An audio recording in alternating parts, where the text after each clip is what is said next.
মানুষ একদিনে খারাপ হয় না। সবকিছু শুরু হয় খুব ছোট্ট জায়গা থেকে। একটি ছোট্ট ইচ্ছা, একটি ছোট্ট রাগ, একটি ছোট্ট লোভ। ধীরে ধীরে এইগুলোই মানুষকে ভেতর থেকে ভেঙে দেয়। আপনি খারাপ মানুষ নন, তবুও মন শান্ত নেই, সংসারে অশান্তি, ভক্তিতে মন বসে না। কেন জানেন? কারণ আমাদের ভেতরে লুকিয়ে আছে ৬টি অদৃশ্য শত্রু। আজ একটি জীবনের গল্পের মাধ্যমে দেখব কিভাবে এই ৬টি শত্রু মানুষকে ধীরে ধীরে নিচে নামায়, আর ঠাকুর, মা ও স্বামীজির পথে কিভাবে সেই জীবন আবার আলোয় ফিরে আসে। চলুন শুরু করি গল্পের প্রথম ধাপ। এটাই সেই জায়গা যেখানে ৯০% পতনে শুরু হয়, কিন্তু কেউ বুঝতেই পারে না। প্রথম, কাম। কৈশোরের গল্প।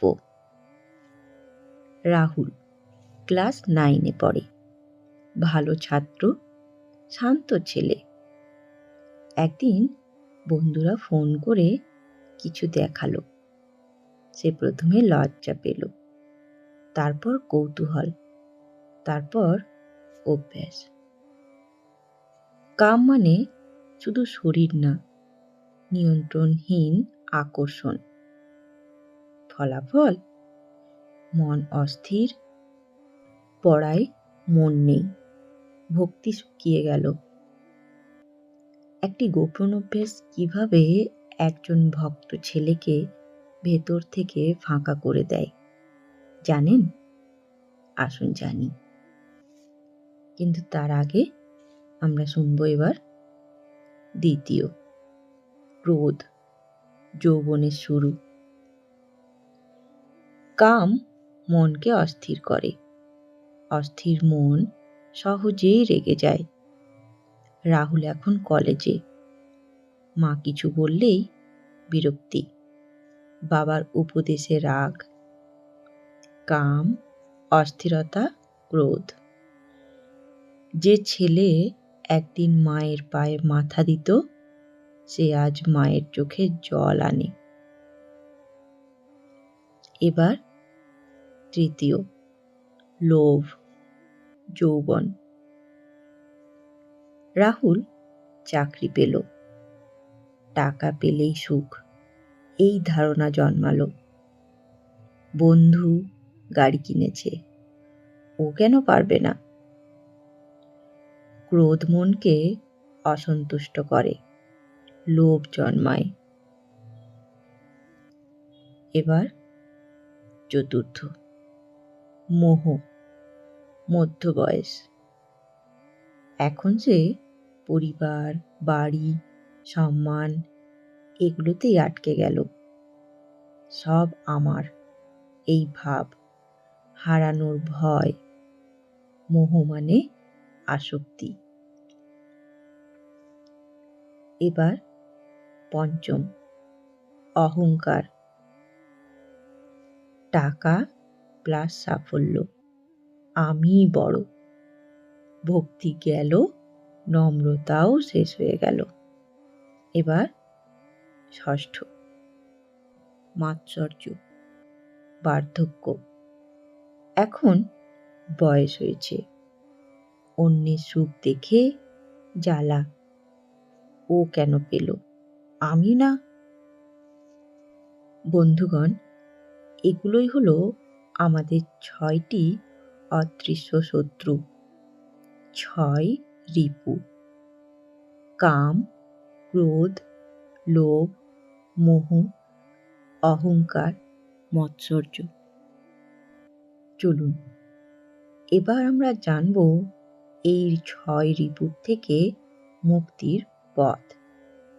ঠাকুর শ্রী রামকৃষ্ণদেব, মা সারদা দেবী ও স্বামী বিবেকানন্দের আদর্শে। ঠাকুর শ্রী রামকৃষ্ণদেব বলতেন, ইচ্ছা কমাও, ঈশ্বর বাড়াও। অর্থাৎ মানুষের মন একটা পাত্রের মতো, যদি সেটা ইচ্ছা, ভোগ, চাওয়া পাওয়া ভরে থাকে, ঈশ্বর ঢুকবেন কোথায়? তাই ঠাকুর বলেছেন, ইচ্ছা কমানো মানে জীবন ছেড়ে দেওয়া নয়, বরং অপ্রয়োজনীয় চাহিদা কমানো। এগুলো আমরা আমাদের জীবনে কিভাবে প্রয়োগ করব, আসুন জানি। প্রতিদিন নিজেকে জিজ্ঞাসা করুন, এটা না পেলেও কি আমি বাঁচব? অপ্রয়োজনীয় সোশ্যাল মিডিয়া, অপ্রয়োজনীয় কেনাকাটা কমান। জব করার সময় মনে মনে বলুন, তোমাকেই চাই। আপনি কি জানেন, আপনার জীবনের 70% দুঃখ অপ্রয়োজনীয় ইচ্ছা থেকে আসে? চলুন এবার শ্রী শ্রী মায়ের কথায় আসি। মা বলতেন, দোষ দেখো না, নিজের মন শোধরাও। অর্থাৎ আমরা সারা দিন কি করি? এ খারাপ, ও খারাপ, সমাজ খারাপ। কিন্তু মা বলেছেন, দোষ দেখলে মন কালো হয়, নিজের মন দেখলে মন পবিত্র হয়।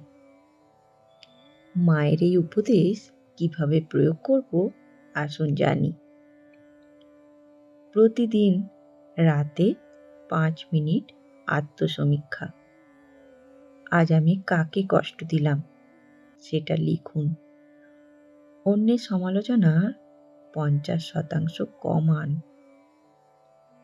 আপনি হয়তো ভাবছেন আপনি ঠিক, কিন্তু আপনার কথায় কারোর মন ভেঙে যাচ্ছে। চলুন এবারে আমরা জানি স্বামী বিবেকানন্দের আদর্শ। স্বামীজি বলতেন, শক্ত হও, মন জয় করো। অর্থাৎ স্বামীজি বলেছেন, মনকে নিয়ন্ত্রণ করতে না পারলে কাম, ক্রোধ, লোভ আপনাকেই নিয়ন্ত্রণ করবে। শক্ত মানে শুধু শরীর নয়, মানসিক শক্তি, সিদ্ধান্তে দৃঢ়তা। আসুন এগুলো প্রয়োগ কি করে করব জীবনে, সেটা জানা যাক। প্রতিদিন 10 মিনিট ধ্যান। রাগ উঠলে 10 বার গভীর শ্বাস। প্রতিজ্ঞা, আজ আমি মনকে শুনব না, মন আমাকে শুনবে। যে মানুষ নিজের মন জয় করেছে, তার কাছে পৃথিবী হার মানে। বন্ধুগণ, সবশেষে একটাই কথা, এই 6 রিপু জন্মগত নয়।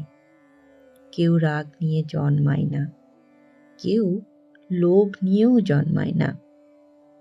আমরাই ধীরে ধীরে তাদের শক্তি দিই, অজ্ঞানে, অভ্যাসে, আসক্তিতে।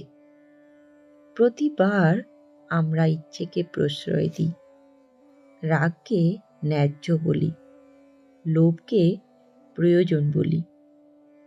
তখনই আমরা নিজের হাতে মনকে শিকলে বাঁধি। কিন্তু সুখবর হলো, যা বাঁধা হয়েছে তা খোলাও যায়।